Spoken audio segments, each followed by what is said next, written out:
നമ്മുടെ ഇസ്ലാമിന്റെ ന്യൂസ് എന്താണ്? ഇതെനിക്ക് പോസിറ്റീവ് ഉണ്ട് നെഗറ്റീവ് ഉണ്ട്. ഞാൻ പറയാം, ഒരു ബിഗ് ബ്രേക്ക്. നമ്മുടെ ഈ MMA-ലോട്ട് ഒരുപാട് ആൾക്കാർ നമ്മളെ പോലെ ഒബ്സസീവ് ആയതുകൊണ്ട്, കൺസ്പിറസി തിയറീസ് പോലെ MMA ഉള്ളതുകൊണ്ട് ഡാന ഒരു ക്ലൂ തരാണ്ട് ഫുഡ് പുരാതനമായിട്ട് രഹസ്യമായിട്ട് വെച്ചേക്കട്ട ബിഗ്ഗസ്റ്റ് സർപ്രൈസ് പോലത്തെ ഒരു ഫൈറ്റ് എവിടെയോ ഹിന്റ് ചെയ്യാത്ത പോലെ ഹിന്റ് ചെയ്ത്, പക്ഷെ അത് കറക്റ്റ് ആയിട്ട് കണ്ടുപിടിച്ചു എല്ലാം എക്സ്പോസ് ചെയ്ത പോലെ ഇസ്ലാമും ടുപ്പൂറിയായിട്ടുള്ള ഫൈറ്റ് നടന്ന ഒരു റൂമർ വരുന്നുണ്ട്. കാശ് ഇതിന്റെ ഗുണമെന്ന് ദോഷം ഞാൻ പറഞ്ഞുതരാം. ഗുണമെന്ന് പറഞ്ഞു കഴിഞ്ഞാൽ ഏത് MMA ഫാൻ ഏത് രാത്രി വിളിച്ചോ ഏൽപ്പിച്ച് നോക്കിയാലും ഡ്രീം ഫൈറ്റ് എന്ന് പറഞ്ഞാൽ ചിലപ്പോൾ ആരെങ്കിലും ജോൺസ് ആസ്റ്റോമ പറയുമായിരിക്കും. എന്നാൽ അത് കഴിഞ്ഞിട്ട് സെക്കൻഡ് പറയുമ്പോൾ ഇലിയ ഇസ്ലാമാണ്. ആ ഇലിയ ഇസ്ലാം ഫൈറ്റ് നടക്കും എന്നൊരു ചെറിയൊരു ഹിന്റ് എവിടെയോ ഇല്ലാത്ത പോലെ നമുക്ക് കിട്ടിയിരിക്കുകയാണ്. കാരണം ഡാന വൈറ്റ് കുറച്ച് മീറ്റിങ്ങിലും ഒരു ജേർണലിസ്റ്റ് മുഖത്തോട്ട് നോക്കി ചോദിക്കുകയും ചെയ്തു. അപ്പൊ അയാളോട് പറയുന്ന റിപ്ലൈയില് ഡാനയുടെ ഒരു ഇന്നർ ചിരിയില് നമുക്ക് തോന്നി. പക്ഷെ എന്താ കുഴപ്പമെന്ന് പറഞ്ഞാൽ ഈ മനസ്സിൽ വിളിച്ചിരുത്തി വരുത്തിയിട്ട് ബിരിയാണിയില്ല ഒന്നുമില്ല ബൈ പറയണ പോലെ ഇത് നടക്കാണ്ടായുള്ള ഡിസപ്പോയിന്റ്മെന്റ് എങ്ങനെ സഹിക്കുമെന്ന് എനിക്കറിയാൻ പാടില്ല. അതായത് നെഗറ്റീവ് ആസ്പെക്ട്. പക്ഷെ ഇതിന്റെ ബിൽഡപ്പ് കാണുമ്പോ തന്നെ നമുക്ക് എക്സൈറ്റ്മെന്റ് എന്ത് എക്സൈറ്റ്മെന്റ് ആണെന്നറിയോ? നമ്മ എപ്പ തൊട്ട് അടുത്ത 10 മിനിറ്റ് ഞാൻ ഇതിനെ പറ്റി മാത്രം ചിന്തിക്കണേരുത്. അത് അതിന്റെ പ്രഡിക്ഷൻ നമ്മൾ പലപ്പോഴും പല രീതിയിൽ മാറ്റി മറിച്ചൊക്കെ പറഞ്ഞിട്ടുണ്ട്. പിന്നെ പല പ്രാവശ്യം ഞാൻ പറഞ്ഞിട്ടുണ്ട്. എന്നാലും ഞാൻ പറയാം, ഏറ്റവും വലിയ ഇസ്ലാം മോഹിച്ച ഫാനാണ് ഞാൻ. ഏറ്റവും ഇതല്ല, ഭയങ്കര ഇസ്ലാം മോഹിച്ച ഫാനാണ് ഞാൻ. ഞാൻ പോലും പറയണ ഇസ്ലാം ആകെ തോക്കാനുള്ള ഒരു ഫ്ലാഷ് കോയില് ഇസ്ലാമിനെ തോപ്പിക്കാനുള്ള ഒരു ഫൈറ്ററാണ് ഇലിയ ടുപ്പൂർ. അതുകൊണ്ട് എനിക്ക് ആ ഫൈറ്റ് കാണുന്ന ഭയങ്കര ആഗ്രഹമുണ്ട്, പേടിയുണ്ടാകും. മാത്രമല്ല ഇലിയെ തോപ്പിച്ചു കഴിഞ്ഞാലും ഞാൻ കുറച്ച് മനസ്സിൻ്റെ ഉള്ളിൽ കരയുമെങ്കിലും ഇലിയെന്റെ ഒരു ഫൈറ്റർ, ഒരു സ്കില്ലൊരു എംബറർ കില്ലർ കൂടായ ഒരാള്. കാരണം മാക്സ് സോളോവേനെയും വോൾക്കിനെയും ഇസ്ലാമിനെയും ബാക്ക് ടു ബാക്ക് കെയോ ചെയ്തു കഴിഞ്ഞാൽ ഗോട്ട് എന്നുള്ള സ്ഥാനത്ത് ഇരിയാനെ ഉൾപ്പെടുത്താണ്ടിരിക്കാനായിട്ട് ആർക്കും പറ്റൂല. അങ്ങനെ ഈ ചെറിയ പ്രായത്തിൽ ഇത്രയും മെസ്സി പണ്ട് 5 ബലൂൺ ഡിയോർ ഫെയർലാൻഡ് ആണെങ്കിലും പെട്ടെന്ന് അടിച്ച പോലെ ഇത് ഫെയർ ആയിട്ടെടുത്ത ഇത്രയും പെട്ടെന്ന് എല്ലാം അടിക്കണ പോലത്തെ വെറുതെ ഒരു എന്താ പറയാ history books. Ilia just created history in 3 fights. ആ mood I completed MMA in 3 fights. ആ മൂഡായിരിക്കും ഗൈസ് എങ്ങാണ്ടും ഇലിയ ഇത് അച്ചീവ് ചെയ്ത ഈ ഫൈറ്റ്. എനിക്ക് തോന്നുന്നത് 1 മില്യണിലേക്കുള്ള എന്തായാലും പയ്യാവും. ഇനി എങ്ങാണ്ട് സ്പെയിനില് ബെർണബോലെങ്ങാണ്ട് ഈ ഫൈറ്റ് വെച്ച മറ്റേ സ്മൈലി ഇടക്കിച്ചു. എന്താണ് ആ സ്മൈലി ചെയ്തില്ലേ?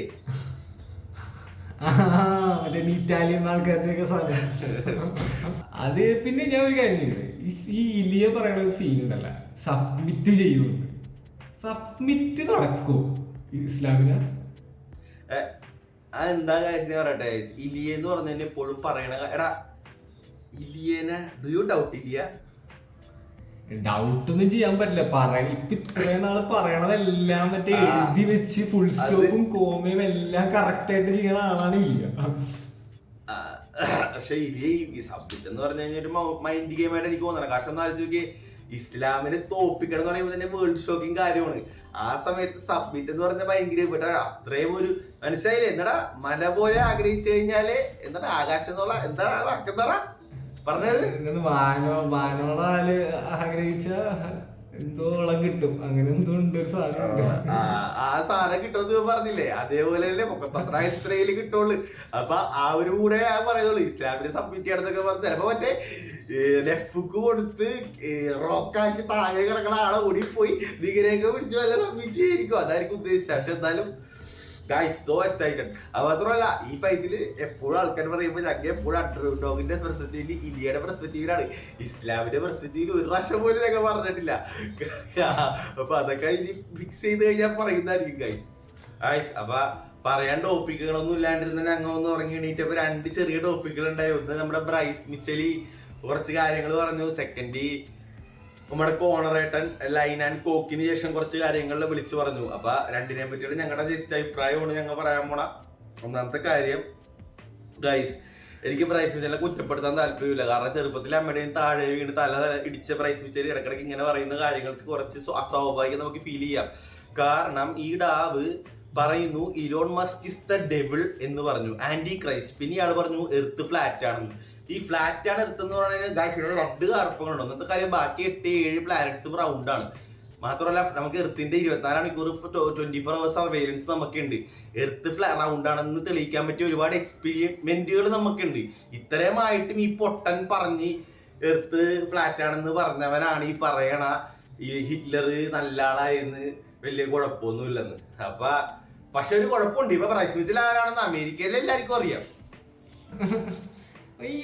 ശരിക്കും പ്രശ്നം ഈ ജോഷമറ്റിന്റെ ഇടി അത്ര വലിയ ഇടിയായിരുന്ന.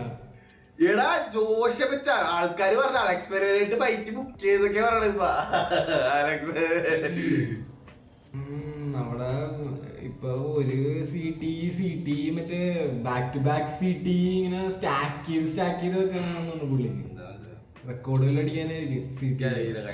എന്താണ് പുള്ളി എന്താ ഇങ്ങനെ പറഞ്ഞതെന്ന് എനിക്കറിയാൻ പാടില്ല. പുള്ളി എലോൺ മസ്കിനെ പറഞ്ഞപ്പോ തന്നെ എനിക്ക് പിടിച്ചിട്ടില്ല. കാരണം അയാൾക്ക് എലോൺ മസ്കിന് ഒരു രീതിയിലും പബ്ലിക്കിന് വേണ്ടി ഒരു രീതിയിൽ ഇടപെടേണ്ട ആവശ്യമില്ലാത്ത ഒരാൾ പബ്ലിക്കിന് വേണ്ടി ഇത്രയും വലിയൊരു ഫ്രീ സ്പീച്ച് പ്ലാറ്റ്ഫോം ഒരുക്കി പുള്ളി മാർസിൽ ആൾക്കാർക്ക് കൊണ്ട് റിസോഴ്സ് ഗ്യാദർ ചെയ്യണ എന്തൊക്കെയാണ് മാർസിൽ ഭാവിയിൽ അതൊക്കെ ചെയ്യുന്ന ഒരാളെ ഇങ്ങനെ പറഞ്ഞപ്പോ എനിക്ക് മനസ്സിലായി ഇവന് ബോൾട്ട് ആണെന്ന്. പിന്നെ ജോഷമറ്റ് ഫൈറ്റ് ഇട്ടിട്ട് ഇറിവേഴ്സിബിൾ ഡാമേജ് അതേ പറയാനുള്ളൂ. പിന്നെ വേറെ ഉണ്ടായിരുന്നു നമ്മുടെ കോൺട്രേറ്റ് ശനിയാഴ്ച ഹാപ്പി വെള്ളിയാഴ്ച രാത്രി ശനിയാഴ്ച വൈബ് ചെയ്ത് നിൽക്കണായിരുന്നു. 2 ബിയർ അടിച്ച് 2 ലൈനും വലിച്ചപ്പോഴാണ് യൂട്യൂബിൽ കയറിയപ്പോ കോണർ കബീബിന്റെ ഫൈറ്റ് ഹൈലൈറ്റ്. അത് കണ്ടതോടെ പുള്ളിക്ക് ദേഷ്യം കയറി അടുത്ത 5 മിനിറ്റത്തോടെ പുള്ളി ആ ഡ്രാമ റിലീവ് ചെയ്ത് കുറച്ച് ട്വീറ്റ് അങ്ങാട് വരിക്കൂട്ടി. കബീബിന് ഏതൊക്കെ രീതിയിൽ തെറി വിളിക്കാൻ പറ്റുമോ ആ രീതിയിലൊക്കെ തെറി പറഞ്ഞ് വിളിച്ച് കൂട്ടി ആ ശവം എന്തൊക്കെയോ പറഞ്ഞു കൂട്ടി. പക്ഷെ അത് പറഞ്ഞിട്ട് തെറി വിളിക്കാത്ത ആൾക്കാരെ കോണറിന് ഇപ്പൊ തെറി വിളിച്ചും തുടങ്ങി. അപ്പൊ അതുകൊണ്ട് പുള്ളി തീറ്റുകൊണ്ട് ഉദ്ദേശിച്ചത് പുള്ളിക്ക് നേടിയ എന്താന്ന് എനിക്ക് അറിയാൻ പാടില്ല. പൊട്ടന്മാരെ തിരിച്ചേക്കും. പക്ഷെ പുള്ളിയുടെ വില ആൾക്കാരുടെ മുമ്പിൽ ഇപ്പൊ പിന്നെ കുറഞ്ഞു വന്ന് ഇപ്പൊ തീരെ വിലയായിട്ടുണ്ട് പുള്ളി.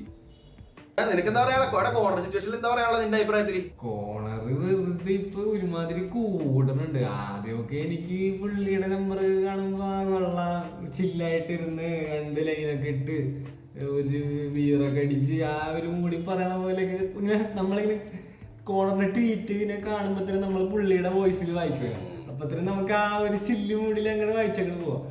പക്ഷെ പറഞ്ഞ് ഈ സെയിം സാധനങ്ങൾ പിന്നെയും പറഞ്ഞ് ഒരുമാതിരി എന്തിനാണ് ഇയാള് ഇപ്പൊ ഒരു മാഡ്മാൻ എന്നുള്ളൊരു മുദ്ര കുത്തിയിട്ടുണ്ട്. പിന്നെ പറഞ്ഞ കാര്യമാണ് കോണർ എപ്പോഴും പറയണത് കബീബിന് കൺട്രോൾ ചെയ്യാൻ പറ്റാത്ത കബീബിന് കൺട്രോൾ ഇല്ലാത്ത കാര്യങ്ങളാണ്. പക്ഷെ കബീബ് എപ്പോഴും പറയണ കോണർ ചെയ്ത കാര്യങ്ങൾ അല്ലെങ്കിൽ കോണറിനെ കൊണ്ട് കൺട്രോൾ ചെയ്യാൻ പറ്റുന്ന കാര്യങ്ങൾ മാത്രമാണ്. അപ്പൊ വൃത്തികെട്ട ഒരു ഇതാണ് വിട്ടേക്ക്. നമുക്കത് നീ പറഞ്ഞ് ഇതാക്കണ്ട.